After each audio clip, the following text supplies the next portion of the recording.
প্রিয় দর্শক বন্ধুরা, আশা করি সকলে ভালো আছেন। আজকে আপনার সাথে আমি হাজির হয়েছি আজিজ রিয়াদ। নাটক আপডেট অফিসিয়াল ইউটিউব চ্যানেল সবাইকে জানছি স্বাগতম।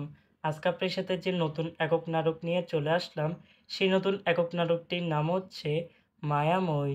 এই নাটকটির ভিতরে বরাবরের মতন অভিনয় করতে দেখা যাবে আবু হুরায়রা তানভীরকে ও অদ্বৈত স্পর্শিয়াকে।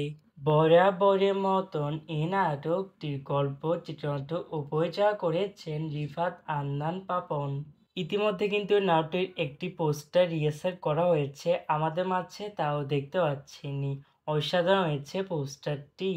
অবশেষে এই নাটকটি ইউটিউবে প্রকাশিত হতে যাচ্ছে। এই নাটকটি কিন্তু একটি ট্রেলার প্রকাশ করা হয়েছে আমাদের মাঝে, তাও দেখতে পাচ্ছিনি।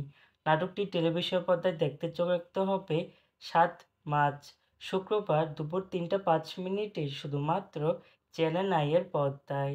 তারপরে ইউটিউবে দেখতে চোখ রাখতে হবে চ্যানেল 9 টিভি এর অফিসিয়াল ইউটিউব চ্যানেলে। মায়াময় শিরোনামের নাটকটি দেখার জন্য কারা কারা অপেক্ষা আছেন সেটি অবশ্যই কমেন্ট করে জানাতে পারেন। আর এরকম নতুন নতুন একক নাটক, ওয়েব ফিল্ম, ওয়েব সিরিজ অথবা ধারাবাহিক নাটকের আপডেট পেতে এখনই চ্যানেলটিকে সাবস্ক্রাইব করে রাখতে পারেন। পাশে থাকা বেল আইকনটিকে অন করে রাখুন। তাহলে নতুন নতুন একক নাটকের আপডেট পাবেন সবার আগে সর্বপ্রথম। ধন্যবাদ সবাইকে।